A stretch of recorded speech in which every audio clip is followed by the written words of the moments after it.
Hello hello बच्चों, कैसे हो आप सब। I hope you all are doing great. So welcome back to my YouTube channel. मैं हूँ आपकी एजुकेटर हिमांशी।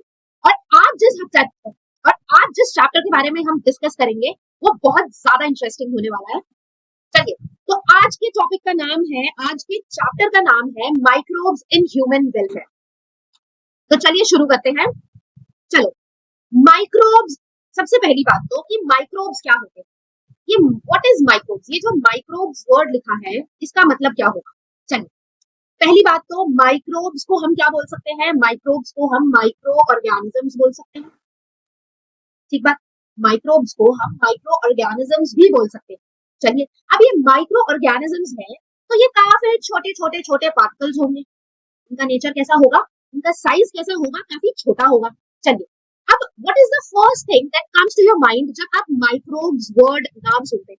माइक्रोब्स नाम सुनते हो जब आप, तो what is the first thing that comes to your mind. हम सबसे पहली बात ये सोचते हैं कि ये जो माइक्रोब्स हैं ये क्या करेंगे, हमें डिजीज कॉज करेंगे। फाइन। माइक्रोब्स या माइक्रो ऑर्गेनिज्म नाम सुनते ही हमारे दिमाग में तो सबसे पहला थॉट यही आता है कि माइक्रोब्स या माइक्रो ऑर्गेनिजम्स कैसे होते हैं, डिजीज कॉजिंग होते हैं। लेकिन नॉट ऑल माइक्रोब्स और not all microorganisms are parasitic in nature. ठीक बात। चलिए देखते हैं कि not all microbes are parasitic in nature. ठीक है। अगर भाई पैरासिटिक नहीं होते माइक्रो ऑर्गेनिजम्स तो इनका दूसरा काम क्या है। माइक्रोब्स कैसे होते हैं, सारे माइक्रोब्स या सारे माइक्रो ऑर्गेनिजम्स पैरासिटिक नहीं होते। अब parasitic means what, parasitic means disease causing organisms. तो जो जितने भी माइक्रोब्स प्रेजेंट होते हैं ये सारे डिजीज कॉजिंग नहीं होते। कुछ माइक्रोब्स ऐसे भी होते हैं जो हमारे बॉडी के अंदर रहते हैं, हमारी गट की लाइनिंग के अंदर रिसाइड करते हैं, है ना। और कुछ हमारे हाउस होल्ड प्रोडक्ट्स जो हम बनाते हैं, जैसे हम दही बनाते हैं, दही के अंदर एक स्पेसिफिक माइक्रोब प्रेजेंट है, एक स्पेसिफिक बैक्टीरिया प्रेजेंट है, उसका नाम है लैक्टोबेसिलस। ये लैक्टोबेसिलस दही को बहुत ज्यादा न्यूट्रिशियस बनाता है। फाइन। तो ये सारे माइक्रोब्स कैसे हैं, ये हमारे डे टू डे लाइफ में बहुत ज्यादा एसेंशियल पार्ट, एक बहुत ज्यादा एसेंशियल पार्ट फॉलो करते हैं। ठीक बात। चलिए, अब हमने माइक्रोब्स को देख लिया। चलिए, तो माइक्रोब्स कैसे होते हैं। इवेंचुअली माइक्रोब्स पैरासिटिक होने के साथ साथ, जैसे कुछ माइक्रोब्स पैरासिटिक तो होते हैं बट सम माइक्रोब्स या कुछ माइक्रो ऑर्गेनिजम्स कैसे होते हैं, हमारे डे टू डे लाइफ में बहुत ज्यादा एसेंशियल होते हैं। अब माइक्रोब्स के अंदर कौन से ऑर्गेनिजम्स आएंगे। चलिए, माइक्रोब्स के अंदर सबसे पहला बैक्टीरिया। ठीक। माइक्रोब्स के अंदर फंगाई भी आता है। माइक्रोब्स के अंदर वायरस भी आएंगे। माइक्रोब्स के अंदर साइनोबैक्टीरिया। ये सारे ऑर्गेनिजम्स हैं या ये कुछ ऑर्गेनिजम्स हैं जो हम एज अ माइक्रोब्स कंसिडर करते हैं। फाइन। चलिए, अब हमने माइक्रोब्स के बारे में तो देख लिया। नेक्स्ट क्वेश्चन इज कि वेयर आर माइक्रोब्स फाउंड। जो माइक्रोब्स होते हैं वो हमें कहाँ मिलेंगे। माइक्रोब्स कहाँ मिलते हैं। Microbes are found in soil. Soil के अंदर मिलेंगे, वाटर में मिलते हैं, एयर में मिलते हैं। ठीक। Soil, water, air and inside our bodies. हमारे ह्यूमन बॉडी में भी क्या प्रेजेंट होते हैं, माइक्रोब्स प्रेजेंट होते हैं। और कुछ प्लांट्स एंड एनिमल्स के अंदर भी माइक्रोब्स की प्रेजेंस देखी गई है। तो ऑल इन ऑल हम बोल सकते हैं कि माइक्रोब्स कैसे हैं, कॉस्मोपॉलिटन। कैसे हैं, कॉस्मोपॉलिटन इन नेचर। मतलब कि माइक्रोब्स हर जगह प्रेजेंट है, soil, water, air, inside our body, animal and plants. Fine. Now they are present even at the sites where no other life form could exist. जहां कोई दूसरी life form exist ही नहीं करती वहां पे भी माइक्रोब्स रिसाइड करते हैं। जैसे गीजर्स के अंदर, थर्मल वेंट्स के अंदर, जहां पे टेम्परेचर कैसा होता है, मोर देन 1000 डिग्रीज होता है, मोर देन 1000 डिग्री सेल्सियस होता है, वहां पे भी माइक्रोब्स रिसाइड करते हैं। Deep in the soil, soil के अंदर भी रहते हैं। Under the layer of snow, snow में भी काफी थिक स्नो होती है, उसके अंदर भी रिसाइड करते हैं। And also in highly acidic environment, बहुत ज्यादा एसिडिक इन्वायरमेंट होता है, वहां पे भी माइक्रोब्स की प्रेजेंस देखी गई है। चलिए, अब ये तो हमने ओवरव्यू देख लिया कि माइक्रोब्स होते क्या हैं और माइक्रोब्स कहाँ मिलते हैं। अब हम देखेंगे, अब हमारा पहला टॉपिक है microbes in house hold plants. कि हमारे कुछ हाउस होल्ड प्रोडक्ट्स होते हैं जिनके अंदर क्या प्रेजेंट होते हैं, माइक्रोब्स प्रेजेंट होते हैं। चलिए देखते हैं। चलो, सबसे पहला है लैक्टिक एसिड बैक्टीरिया। मैंने आपको अभी एग्जांपल दिया था कर्ड का। कर्ड के अंदर एक बैक्टीरिया प्रेजेंट होता है जिसे हम बोलते हैं लैक्टिक एसिड बैक्टीरिया। क्या हम बोल सकते हैं, लैक्टोबैसिलस। क्या बोलेंगे, lactobacillus. Lactobacillus is a type of bacteria जो कहाँ मिलता है, हमें कर्ड में मिलता है। And it makes the curd nutritious. Curd को क्या बनाता है, ये न्यूट्रिशियस बनाता है। It helps in curdling of milk. Curdling of milk कराता है। It increases vitamin B12। Vitamin B12 increase करता है and checks for disease causing microbes. और जो हमारे गट में डिजीज कॉजिंग माइक्रोब्स होते हैं उनको भी ये क्या करता है, किल करता है। फाइन, पहला एग्जांपल हो गया हमारा lactobacillus. Next example is baker's yeast. Baker's yeast को हम और क्या बोलते हैं, सैक्रोमाइसिस सर्विसेज। फाइन, लैक्टोबैसिलस तो बैक्टीरिया था, ये एक fungi. Saccharomyces cerevisiae is a fungi. और ये किसमें यूज होता है, it is used for making bread, dosas and idli. जितने भी फर्मेंटेड प्रोडक्ट्स होते हैं, है ना, ये उन फर्मेंटेड प्रोडक्ट्स के अंदर पाया जाता है। कौन, saccharomyces cerevisiae. Next is propionibacterium shermanii. ठीक, ये it is used for making Swiss cheese. Swiss cheese के अंदर एक बैक्टीरिया प्रेजेंट होता है, पेप्रोनीबैक्टीरियम शर्मानी। फाइन, तो ये तो कुछ हमारे हाउस होल्ड प्रोडक्ट्स थे जिनके अंदर कुछ माइक्रोब्स की प्रेजेंस देखी जाती है। हमारा नेक्स्ट टॉपिक है माइक्रोब्स इन इंडस्ट्रियल प्रोडक्ट्स। कि जो इंडस्ट्रियल प्रोडक्ट्स होते हैं, इंडस्ट्रियल प्रोडक्ट्स जैसे इंडस्ट्रियल प्रोडक्ट्स के अगर हम एग्जाम्पल की बात करें तो कुछ केमिकल्स, फाइन, कुछ केमिकल्स, कुछ एंजाइम्स, कुछ बेवरेजेस, और क्या हो सकते हैं, एंटीबायोटिक्स हो सकती है ना। एंटीबायोटिक्स के सिंथेसिस में भी microbes play a very important role. Fine, तो ये सारे हैं हमारे इंडस्ट्रियल प्रोडक्ट्स जिसमें माइक्रोब्स क्या करते हैं, अपना microbes show a very essential factor. जैसे beverages and antibiotics. Beverages and antibiotics industrially produce होती हैं। Production on an industrial scale requires growing microbes in a very large vessel called fermenters. अब क्या होते हैं, फर्मेंटर्स प्रेजेंट होते हैं industrially. ये देखिए, ये जितने भी बड़े बड़े वेसल्स आपको नजर आ रहे हैं इनका नाम है फर्मेंटर्स। ये फर्मेंटर्स के अंदर क्या कराते हैं, माइक्रोब्स की ग्रोथ कराते हैं एंड इवेंचुअली हमें जो प्रोडक्ट चाहिए उसका सिंथेसिस कराते हैं। फाइन, जैसे कुछ बेवरेजेस देखते हैं। चलिए, वाइन, बियर, विस्की, ब्रांडी, रम, ये सब किससे सिंथेसाइज होते हैं, सैक्रोमाइसिस सर्विसेज, है ना। ये सारे भी फर्मेंटेड प्रोडक्ट्स हैं। इनसे क्या करते हैं, सैक्रोमाइसिस सर्विसेज एक फंगल माइक्रोब है जिससे क्या होते हैं, जितने हमारे बेवरेजेस हैं, जितनी हमारी अल्कोहलिक ड्रिंक्स हैं वो प्रोड्यूस होती है। ठीक, next is wine and beer are produced without distillation. Wine and beer जो होती है ये विदाउट डिस्टिलेशन प्रोड्यूस होती है, लेकिन जो विस्की, ब्रांडी एंड रम होती है they are produced by distillation of the fermented broth. जो फर्मेंटेड ब्रॉथ है उसका डिस्टिलेशन होता है एंड हेंस हमें विस्की, ब्रांडी और रम मिलती है। चलो, next is antibiotics. Now, what are antibiotics? Antibiotics are chemical substances.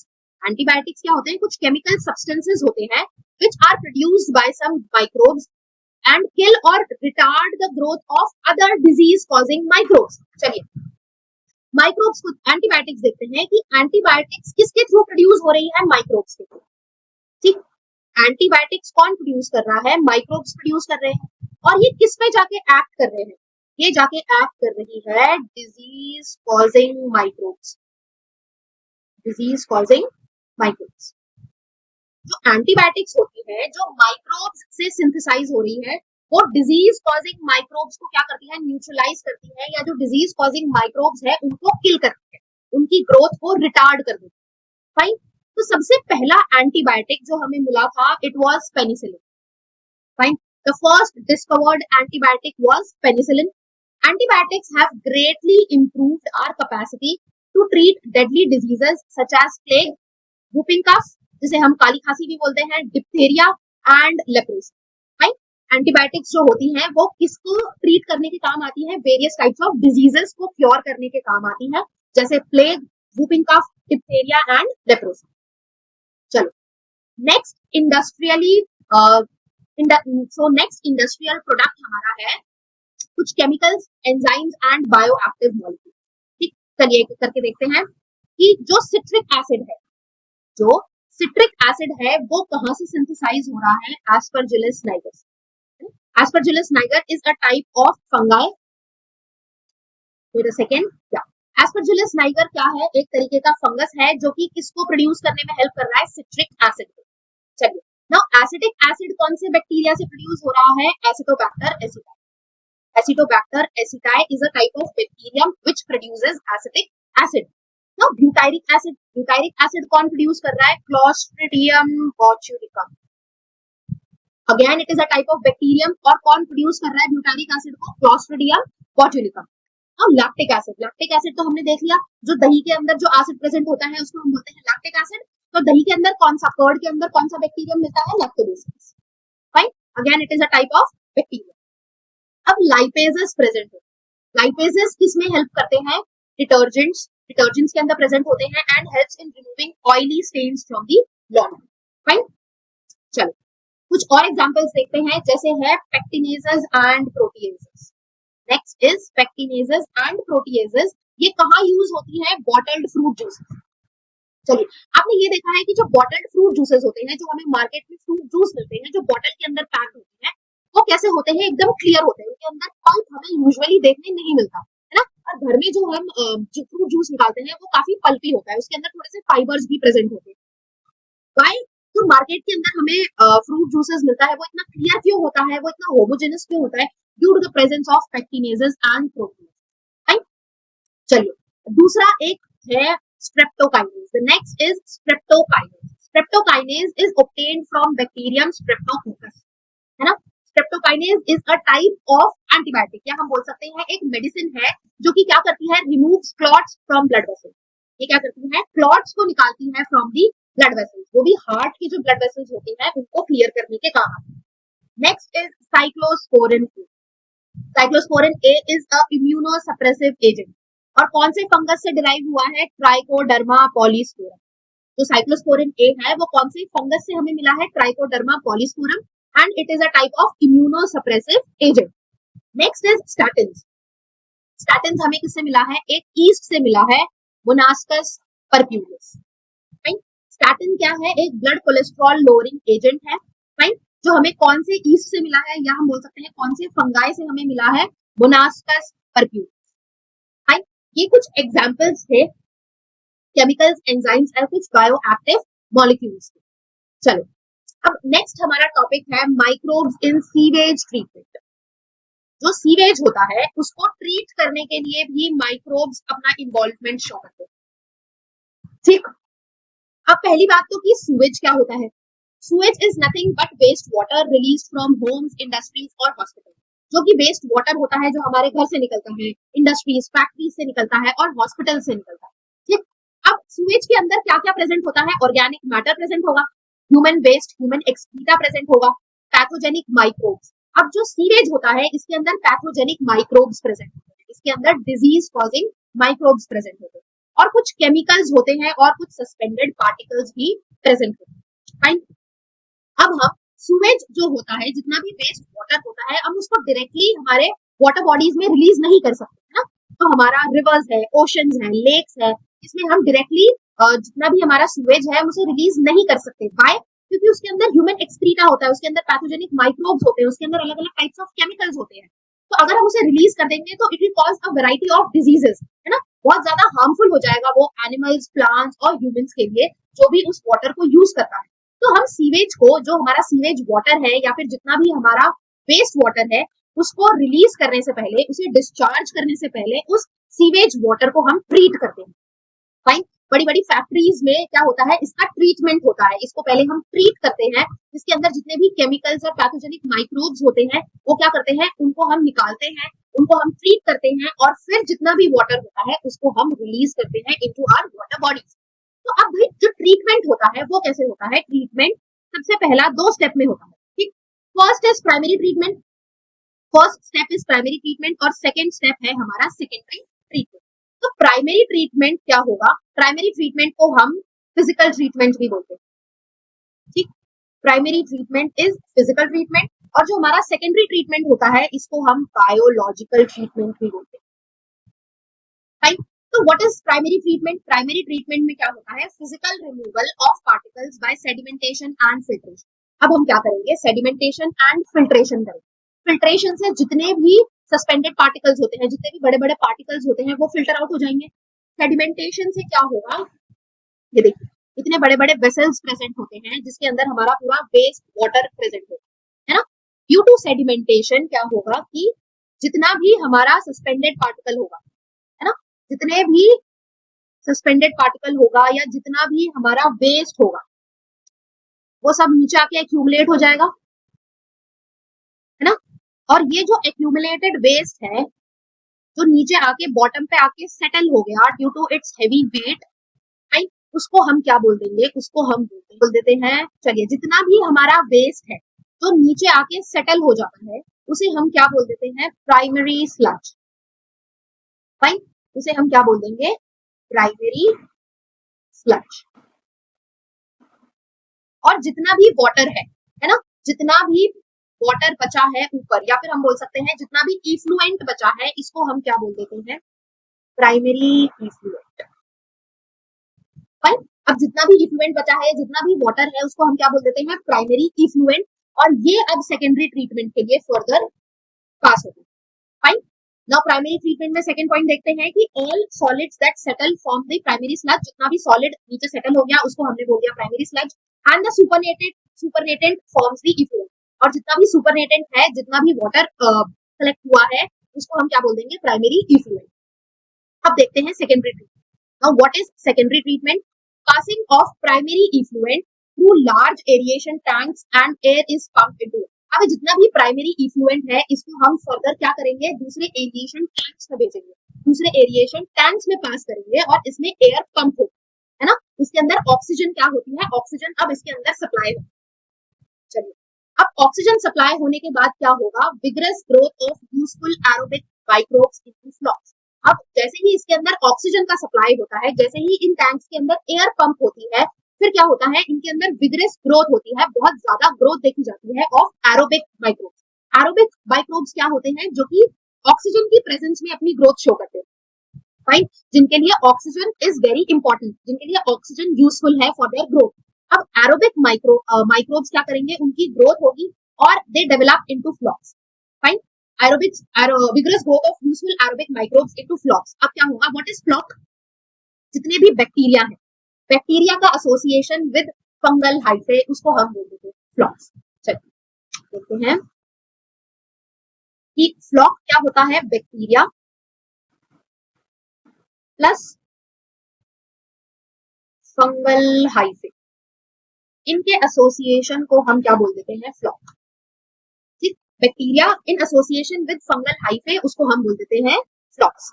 चलिए, अब जो हमने सीवेज ट्रीट किया था, उसमें पहला था प्राइमरी ट्रीटमेंट, एक था सेकेंडरी ट्रीटमेंट। प्राइमरी ट्रीटमेंट को हमने बोल दिया फिजिकल ट्रीटमेंट, और सेकेंडरी ट्रीटमेंट को हमने बोल दिया बायोलॉजिकल ट्रीटमेंट। और ये देखिए, ये है पूरा प्लांट जिसके अंदर हमारा सीवेज क्या होता है? ट्रीट होता है। फाइन। चलो, next topic is biological oxygen demand. अब ये बायोलॉजिकल ऑक्सीजन डिमांड होता क्या? बहुत सिंपल है, बहुत ज्यादा सिंपल है कि भाई बायोलॉजिकल ऑक्सीजन डिमांड एक ऐसी प्रोसेस है ना, या फिर एक ऐसा मैकेनिज्म है जो हमें ये बताता है कि जो वेस्ट वाटर है वो कितना ज्यादा पोल्यूटेड है ना। ये एक साइंटिफिक अप्रोच है, या एक हम बोल सकते हैं एक साइंटिफिक प्रोसेस है, ये पता लगाने के लिए कि जितना भी हमारा वेस्ट वाटर है वो कितना ज्यादा पोल्यूटेड। राइट। अगर हम बुक की भाषा देखें, एनसीईआरटी में हमारे क्या लिखा है कि the amount of oxygen required by micro organisms to decompose organic, कि कितना amount of oxygen is required by micro organisms to decompose organic matter. जो हमारा वेस्ट वाटर है जिसके अंदर ऑर्गेनिक मैटर की प्रेजेंस बहुत ज्यादा है ना, उसको डिकम्पोज करने के लिए कुछ माइक्रो ऑर्गेनिजम्स प्रेजेंट होंगे। अब वही माइक्रो ऑर्गेनिजम्स या वही एरोबिक माइक्रोब्स कितना ज्यादा ऑक्सीजन यूज करते हैं, उसी को हम बोल देते हैं biological oxygen demand. Fine, easy था ये तो, बहुत इजी बात है। चलिए चलिए, बायोलॉजिकल ऑक्सीजन डिमांड को हम ऐसे नहीं लिख सकते कि it is a process of examining the level of pollution, the waste water cans. कि ये एक प्रोसेस है जिससे हम एग्जामिन कर सकते हैं कि कितना लेवल ऑफ पोल्यूशन या कितना ज्यादा पोल्यूशन उस वेस्ट वाटर के अंदर प्रेजेंट है. फाइन. चलिए, जितना ज्यादा बायोलॉजिकल ऑक्सीजन डिमांड होगा या फिर जितना ज्यादा amount of oxygen micro organisms को रिक्वायर होगा टू डिकम्पोज ऑर्गेनिक मैटर, उतना ज्यादा उसके अंदर पोल्यूशन प्रेजेंट होगा. है ना? सीधी सी बात है कि जितना ज्यादा बायोलॉजिकल ऑक्सीजन डिमांड होगा उतना ज्यादा पोल्यूशन होगा, उतना ज्यादा माइक्रो ऑर्गेनिजम्स को क्या यूज करना पड़ेगा, ऑक्सीजन यूज करना पड़ेगा, क्योंकि हाई पोल्यूशन है मतलब उसके अंदर ज्यादा amount of organic matter present है. जितना ज्यादा amount of organic matter present होगा उतना ज्यादा क्या यूज करेंगे माइक्रो ऑर्गेनिजम्स, उतना ज्यादा ऑक्सीजन यूज करेंगे to decompose the organic matter. Fine. तो this is about biological oxygen demand. चलिए, अब हमने क्या पढ़ लिया, कुछ स्टेप्स थे. हमने प्राइमरी ट्रीटमेंट पढ़ लिया, हमने सेकेंडरी ट्रीटमेंट पढ़ लिया, फिर हमने बायोलॉजिकल ऑक्सीजन डिमांड पढ़ लिया. अब हमारा नेक्स्ट स्टेप है फॉर्मेशन ऑफ एक्टिवेटेड स्लज. अब क्या होगा आफ्टर एरिएशन, है ना? सेकेंडरी ट्रीटमेंट में हमने एरिएशन दिया था उस इफ्लुएंट को. After aeration microbial flocs settle down in sedimentation tank called activated sludge. अब क्या देखा था हमने कि जो सेकेंडरी ट्रीटमेंट में जितना भी इफ्लुएंट था उसको हमने ट्रीट किया, उसके अंदर माइक्रोबियल फ्लॉक्स का डेवलपमेंट हुआ. अब क्या होगा नेक्स्ट स्टेप में, जितना भी एक्टिवेटेड स्लज और जितना भी माइक्रोबियल फ्लॉक बना था वो सब क्या होगा, वो सब सेडिमेंटेशन टैंक में नीचे आके सेटल हो जाएगा, वो बना लेगा सेडिमेंट. फाइन. ये सब क्या है, माइक्रोबियल फ्लॉक. ये है माइक्रोबियल फ्लॉक. माइक्रोबियल फ्लॉक क्या हो जाएंगे, नीचे आके सेडिमेंट हो जाएंगे, सेडिमेंट हो जाएंगे. और इस सेडिमेंट को अब हम क्या बोलेंगे, एक्टिवेटेड स्लज. क्या बोलेंगे, एक्टिवेटेड स्लज. ये बन गया अब हमारा एक्टिवेटेड स्लज. और माइक्रोबियल फ्लॉक अब बन गया है एक्टिवेटेड स्लज. अब होगा anaerobic sludge digestion. Occurs in absence of oxygen. Oxygen की एब्सेंस में क्या होगा, अब ये जो एक्टिवेटेड स्लज है इसका डाइजेशन होगा. इट इन्वॉल्व्स एनारोबिक बैक्टीरिया जैसे मेथेनोजेंस. मेथेनोजेंस में भी मेथेनोबैक्टीरियम. अब हम मेथेनोबैक्टीरियम की प्रेजेंस में क्या कराएंगे, एनारोबिक स्लज डाइजेशन कराएंगे. और ये माइक्रोबियल फ्लॉक्स से इवेंचुअली हमें क्या मिलेगा, बायोगैस. इवेंचुअली किसका प्रोडक्शन होगा, बायोगैस का प्रोडक्शन होगा. बायोगैस के अंदर कौन सी प्राइमरी गैसेस आती हैं, एक होती है मीथेन, कुछ होती है कार्बन डाइऑक्साइड और होती है हाइड्रोजन सल्फाइड. फाइन. तो ये तो था हमारा सीवेज ट्रीटमेंट. फाइन. चलिए, अब नेक्स्ट टॉपिक है microbes as bio control agent. Bio control agent क्या होते हैं, जितने भी हमारे प्लांट्स हैं, प्लांट्स के अंदर डिजीजेस हो जाती हैं, प्लांट्स के अंदर पेस्ट के थ्रू इन्फेक्शन हो जाता है. अब उस पेस्ट को और प्लांट डिजीजेस को क्या करना, कंट्रोल करना. किसके थ्रू कंट्रोल करना, बायोलॉजिकली, है ना? कुछ बायोलॉजिकल एजेंट्स के थ्रू कंट्रोल करना, उसे हम बोल देते हैं बायोलॉजिकल एजेंट्स. उन एजेंट्स को हम बोल देते हैं बायोलॉजिकल या फिर बायो कंट्रोल एजेंट्स. चलिए, biological control is the use of living organisms to control pests and plant diseases. Biological control या बायो कंट्रोल एजेंट्स क्या होते हैं, ये क्या करते हैं, लिविंग ऑर्गेनिजम्स होते हैं जो कि which controls pest and plant disease. It reduces the use of chemical pesticides and are eco friendly. ये जो हमारे जितने भी केमिकल फर्टिलाइजर्स और पेस्टिसाइड्स होते हैं उनका रिडक्शन करते हैं, उनका यूज कम कराते हैं and they are eco friendly. चलिए, कुछ एग्जांपल्स देखते हैं. पहला एग्जांपल है predatory insects.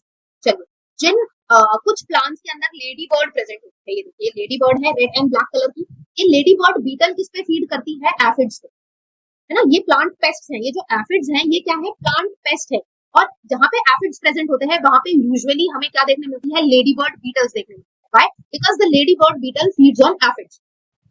Next is dragon flies. Dragon flies किस पे फीड करते हैं, मस्किटोज. राइट? तो ये है कुछ प्रेडेटरी इंसेक्ट्स कि ये क्या करते हैं, जितने भी हमारे पेस्ट होते हैं एफिड्स एंड मस्किटोज, उन पे ये क्या करते हैं, प्रेडेट करते हैं. Fine. The next is bio control, bacterial bio control agent. उसका नाम है बेसिलस thuringiensis. क्या नाम है, बेसिलस thuringiensis, जिसको हम बीटी बोलते हैं. फाइन.